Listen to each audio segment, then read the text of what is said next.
Hello and welcome to Learning Clicks. Guys, आज हम देखेंगे कि लास्ट लेक्चर में हमने अपना पाइथन इंस्टॉल कर लिया था, पाइथन भी इंस्टॉल कर ली थी। तो इस वीडियो में हम देखेंगे कि हम पाइथन के प्रोग्राम को डिफरेंट कौन कौन से तरीके हैं जिनके ज़रिए उसको एग्जीक्यूट कर सकते हैं, उसको लिख सकते हैं और एग्जीक्यूट कर सकते हैं। देखें, अगर कंप्यूटर की बात की जाए तो कंप्यूटर की स्पेसिफिकेशन के हवाले से, हार्डवेयर की स्पेसिफिकेशन के हवाले से डिफरेंट कैटेगरीज हैं। लाइक किसी के पास हाई स्पीड कंप्यूटर होते हैं, किसी के पास उतने नहीं होते, किसी के पास कंप्यूटर नहीं भी होता। तो इन सारी सूरतों के अंदर हम पाइथन को कैसे लर्न कर सकते हैं, कैसे सीख सकते हैं। यानी कि कुछ स्टूडेंट ऐसे होते हैं, वो कहते हैं कि यार मैंने 2 महीने बाद लेना है कंप्यूटर, तो उसके बाद मैं पाइथन को सीखना स्टार्ट करूँगा। तो ऐसा बिल्कुल ना करें। आप आज से और अभी से पाइथन को लर्न करना स्टार्ट करें। मैं आपको डिफरेंट वेज बताता हूँ कि आप पाइथन का कोड कैसे लिख सकते हैं और कैसे उसको पढ़ सकते हैं। लाइक आप अगर पाइथन की मैं बात करूँ, VS कोड की बात करूँ, तो उसके लिए मशीन अच्छी चाहिए।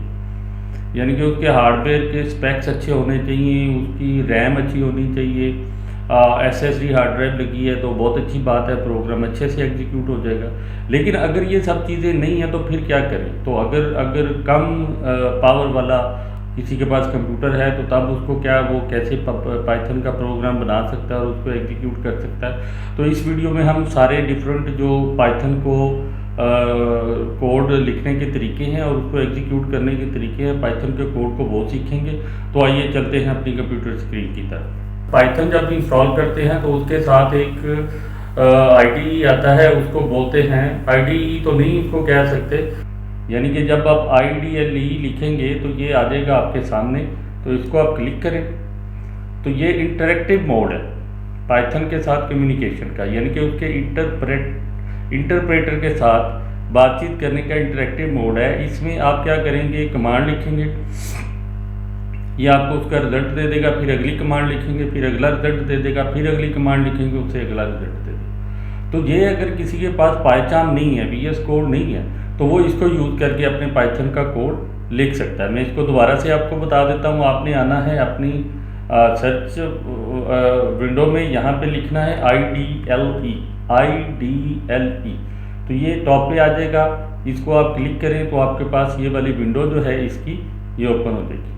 अब यहाँ पे आप अपना प्रोग्राम टाइप कर सकते हैं। लाइक मैं लिखता हूँ print my first Python programme. ठीक है, ये मैंने लिखा और जैसे ही इसको एंटर प्रेस किया उसने मुझे रिजल्ट दे दिया।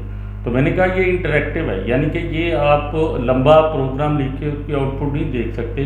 वो कैसे देख सकते हैं वो भी मैं आपको बताता हूँ। तो ये लाइन बाय लाइन जैसे ही आप कोई चीज़ इसको देंगे, इंटरप्रेटर को एंटर प्रेस करेंगे, ये उसको इंटरप्रेट करके आपको रिजल्ट दे देगा। लाइन यानी कि मैं आगे लिखता हूँ, अगेन एक और स्टेटमेंट लिख देते हैं, print this is our first program. ठीक है जी, और इसको भी एंटर किया तो उसने हमें रिजल्ट दे दिया। तो ये क्या करेगा, लाइन बाय लाइन आपको जैसे जैसे आप चलेंगे वैसे वैसे आपको रिजल्ट देता जाएगा। लेकिन ये कुछ और मैं आपको एक बताता हूँ, x इक्वल टू मैं कर देता हूँ 10, y इक्वल टू कर देता हूँ 20, और फिर मैं प्रिंट करता हूँ x प्लस वाई। तो जैसे ही ये प्रिंट करता हूँ मुझे उसका रिजल्ट दे देगा 30। तो फ्रेंड्स, ये हो गया एक तरीका। अब इसके बाद एक और तरीका है जिसको हम बोलते हैं, इसको मैं मिनिमाइज़ कर रहा हूँ। मिनिमाइज़ करने के बाद अगला के लिए मैं कमांड प्रॉम्प्ट को ओपन करता हूँ, CMD। यह आ गया मैं कमांड प्रॉम्प्ट पे, और इसको मैंने बड़ा कर लिया। और बड़ा करने के बाद मैं उसी तरह से करता हूँ इसको, यहाँ पे पाइथन लिखते हैं। जैसे ही पाइथन मैंने लिखा, ये मुझे उसके उसी इंटरेक्टिव मोड में ले गया जो कि मेरा है इंटरप्रेटर का, मतलब इंटरप्रेटर के साथ कम्युनिकेशन का। इसमें और उसमें कोई फ़र्क नहीं है, अब ये दोनों सेम हो गए। ये मैंने थ्रू आया हूँ कमांड प्रॉम्प्ट के, वो मैं उसके जो IDLE जो शेल था उसको यूज़ कर रहा था। तो इसमें भी हम अगर लिखें, मैं कहूँ कि print this is our first program, और मैं एंटर दबाता हूँ तो मुझे उसका रिजल्ट दे देता। तो फिर कुछ और लिख लेते हैं, माय फर्स्ट पाइथन प्रोग्राम, हमें रिजल्ट मिल गया। फिर उसी तरह से x = 30 कर देता हूँ, y = 40 कर देता हूँ और इसको मैं प्रिंट करता हूँ, प्रिंट x + y। तो उसने मुझे रिजल्ट दे दिया 70। तो ये है दूसरा तरीका जो मैं डॉस प्रॉम्प्ट से, कमांड प्रॉम्प्ट से या विंडोज़ के पावर शेल से भी इसको आप कर सकते हैं। तो इस तरह से मैंने ये प्रोग्राम लिखा। अब इनको इकट्ठा करके हम कैसे यूज़ कर सकते हैं वो मैं आपको अभी तरीका थोड़ी देर में बताता हूँ। तो ये 2 तरीके हो गए जिसके थ्रू हम इसको यूज़ कर सकते हैं। अब हम देखते हैं नोटपैड से हम ये काम कैसे कर सकते हैं। यानी कि नोटपैड हमारे पास होता है, मैं खोलता हूँ नोटपैड, इसके अंदर मैं अपनी कमांड लिखता हूँ, इसको बड़ा कर लेते हैं। यहाँ पे मैं लिखता हूँ print this is our first program, इसको ये किया। फिर हम कह देते हैं प्रिंट वेलकम टू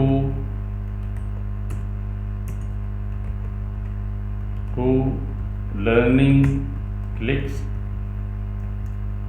फिर वही x = 50, y = 30 और प्रिंट x + y। इसको हम सेव करते हैं, सेव कर देते हैं। सपोज हम डी ड्राइव पे इसको सेव करते हैं। तो डी ड्राइव पे हम सेव करते हैं first.py।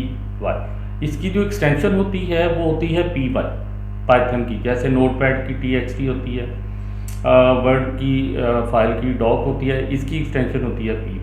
तो हमने डी ड्राइव पे इसको सेव कर लिया first.py के नाम से। अगर हम डी ड्राइव पे आते हैं और देखते हैं कि ये वहाँ पे फाइल बन गई है या नहीं बनी, डी ड्राइव पे आए, ये first.py फाइल बनी हुई है। अच्छा, यहाँ पे जब हम JetBrains पाइथन इंस्टॉल कर रहे थे तो मैंने एक ऑप्शन क्लिक करवाई थी जिसमें कहा था कि associate all py file with Python. तो उस ऑप्शन की वजह से इसने py की फाइल को पाइथन उसके साथ एसोसिएट कर दिया। अगर इसको मैं डबल क्लिक करूँगा तो ये मुझे पाइथन के अंदर इस फाइल को ओपन कर देगा। खैर अभी हमने वो काम नहीं करना। ये हमने first.py फाइल बना ली। अब हम डॉस प्रॉम्प्ट पे आते हैं। यहाँ पे आगे, यहाँ पे मैंने इसे कहा इसे एग्जिट करते हैं, बाहर आगे मैं लिखता हूँ पाइथन, ठीक है, D:\, क्या था मेरा first.py। ये F मैंने प्रेस किया और उसके बाद मैंने टैब प्रेस किया, तो एक ही फाइल थी तो उसने मुझे वो फाइल दी। मैं जैसे ही एंटर प्रेस करता हूँ, वॉज नेवर क्लोज, कोई एरर है इसमें। यहाँ पे ये देखिए, इसको सेव किया और इसको दोबारा से एग्जीक्यूट कर दिया तो आपको पता चल गया कि इसने एरर भी दिया। हमने इसको अगेन एरो अप की करके, यानी कि डाउन की करेंगे तो अप की करते जाएंगे तो प्रीवियस कमांड हमारे पास आती जाएंगी। हमने पाइथन D:\, first.py लिखा तो इसने हमें रिजल्ट दे दिया।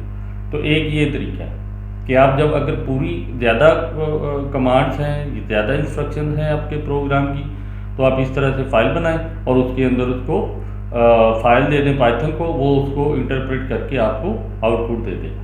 तो हमने अभी कितने तरीके देख लिए। पहला तरीका IDLE के साथ देखा जो पाइथन के साथ डिफ़ॉल्ट आता है हमारा इंटरप्रेटर। उसके बाद हमने डॉस प्रॉम्प्ट के साथ देख लिया कि डॉस प्रॉम्प्ट के साथ कैसे हम इसको कर सकते हैं। तीसरा हमने फाइल बनाई और फाइल को कैसे यूज़ करते हैं इसके अंदर, हमने वो भी देख लिया। और चौथा तरीका कल जो हमने लास्ट लेक्चर था हमारा प्रीवियस, उसमें पाइथन था, तो पाइथन के थ्रू भी कर सकते हैं। अब अगर मैं पाइथन को खोलूँ,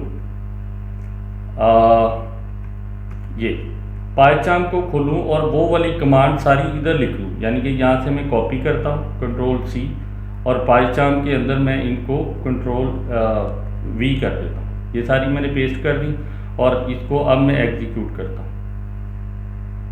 तो इसने मुझे ये रिजल्ट दे दिया, this is our first program, welcome to Learning Clicks और 80। ठीक है जी।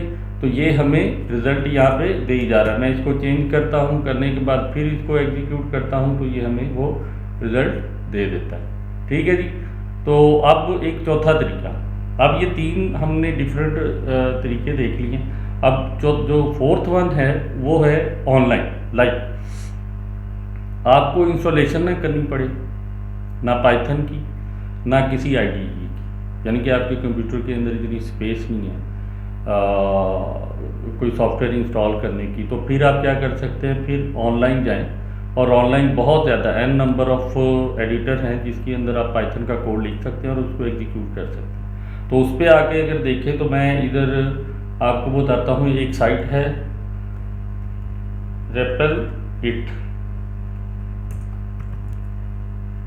इस पे जाएं और यहाँ पे जाके ये मैं इसका जो लिंक है ये डिस्क्रिप्शन में भी डाल दूंगा ताकि आप लोग यहाँ पे जा सकें। यहाँ पे आप आके अपना लॉगिन करें, मैं ये स्किप कर रहा हूँ, आप अपना लॉगिन करके तो फिर क्या कहते हैं कि इस पे वो अपना काम कर सकते हैं। ले जी, मैंने अपना लॉगिन कर लिया और यहाँ पे मैं आ गया। ये देखेंगे मेरा लॉगिन आ रहा। आपने भी सिंपली इसी तरह से लॉगिन कर लेना और लॉगिन करने के बाद ये विंडो आपके सामने आ जाएगी। इस पे जाके आप यहाँ पे न्यू रेपल पे क्लिक करें, ये आ गया और यहाँ पे आके ये कह रहा है कि जी आपने कौन सा कोडिंग करनी है। तो आप लिखें इस पे पाइथन के बाद आप यहाँ पे कोई फोल्डर दें। मैं इसको कह देता हूँ लर्निंग क्लिक्स, ठीक है, और क्रिएट रेपल कर दिया। तो ये थोड़ा सा टाइम लेगा और हमें एक एडिटर प्रोवाइड कर देगा जिसमें हम अपना कोड लिख सकते हैं और उसकी फिर आउटपुट देख सकते हैं। तो ये थोड़ा सा टाइम ले रहा है इसको कॉन्फ़िगर करने के लिए। तो ये हमारे पास आ गया। तो यहाँ पे आप कोड लिखें वही वाला, सपोज मैं इसको Ctrl+V कर देता हूँ, वही वाली जो लाइनें हमने लास्ट नोटपैड में लिखी थी वही मैंने इधर लिख दी और उसके बाद मैं इसको रन करता हूँ। तो जैसे ही रन किया इसने मुझे यहाँ पे आउटपुट दे दी। तो फ्रेंड्स, ये हमारे पास मतलब बहुत ज़्यादा ऑनलाइन एडिटर अवेलेबल है जहाँ पे आप पाइथन का कोड लिख सकते हैं और फिर उसका आउटपुट देख सकते हैं और हमारी जितनी भी है वो सारी की सारी प्रैक्टिस हो सकती है। लाइक मैं इधर अगर कर देता हूँ, इसका पैरेंथेसिस ख़त्म करता हूँ, फिर रन करता हूँ तो ये देखें मुझे एरर आ गया। ठीक है, तो ये मेरा फुल फ्लैज पूरा पाइथन का एडिटर है जो कि मुझे सारा एनवायरनमेंट प्रोवाइड कर रहा है पाइथन का कोड लिखने में और उसको एग्जीक्यूट करने में। ठीक है जी। तो हमने डिफरेंट तरीके देख लिए, इसी को आप मोबाइल पे भी ओपन कर सकते हैं। यानी कि आप देखें कि अगर आप चाहते हैं कि मैंने इसको मोबाइल पे यूज़ करना है तो आप उसमें भी इसको यूज़ करके ये मोबाइल में भी यही साइट इसी तरह से ओपन करें REPL-IT की और वहाँ पे आप अपना यूज़र नेम पासवर्ड लिखें और वो विंडो खोल देगा और उस विंडो के अंदर आप अपना प्रोग्राम लिखें और उसको एग्जीक्यूट करें और वो आउटपुट दे देगा। यानी कि अब मोबाइल का मतलब ये है कि आपके पास कंप्यूटर की भी कोई रिस्ट्रिक्शन नहीं है। आप बगैर कंप्यूटर के भी इसको एग्जीक्यूट कर सकते हैं। आपके पास लैपटॉप है फिर कर सकते हैं, आपके पास डेस्कटॉप कंप्यूटर है फिर भी कर सकते हैं और आपके पास मोबाइल है तो फिर भी कर सकते हैं। अगर कंप्यूटर ज़्यादा है, आपका अच्छा है, एफिशिएंट है, तो आप मेरी रिकमेंडेशन ये है कि आप पाइचार्म इंस्टॉल करें और उस पर काम करें। और अगर इतना अच्छा नहीं है, लाइक आपकी स्पेसिफिकेशन, आपके पास लैपटॉप या डेस्कटॉप है लेकिन स्पेसिफिकेशन इतनी अच्छी नहीं है, तो आप आइडियली यूज़ कर सकते हैं पाइथन का या नोटपैड के जरिए अपने प्रोग्राम लिखें, उनको कंपाइल कर लें या फिर पाइचार्म कर लें या फिर VS कोड कर लें। ठीक है, तो डिपेंड करता है, आप देखें कि आपके कंप्यूटर की स्पेक्स कितनी है, क्या उस पर वो प्रोग्राम प्रॉपर एफिशिएंटली रन हो रहा है, एग्जीक्यूट हो रहा है, तो आप उसको यूज़ कर सकते हैं। तो गाइस, आज के लिए इतना ही। नेक्स्ट हम देखेंगे कि अपने जो पाइथन की आगे जो प्रोग्रामिंग की सारे कॉन्सेप्ट्स हैं, क्या क्या चीज़ें हैं, वो कैसे होगी। तो लास्ट में आपने अगर हमारे चैनल को सब्सक्राइब नहीं किया तो प्लीज़ सब्सक्राइब कर दें और बेल आइकन को लाजमी प्रेस करें ताकि जितनी भी वीडियोस आगे आएंगी पाइथन सीरीज़ के या और भी टेक्नोलॉजी की वीडियोस हम बनाते रहते हैं तो वो सारी आपको मिलती रहें। और ख़ास तौर पे अपने दोस्तों को लाजमी शेयर करें जो कि पाइथन सीखना चाह रहे हैं। तो मिलते हैं नेक्स्ट वीडियो में। Have a great day.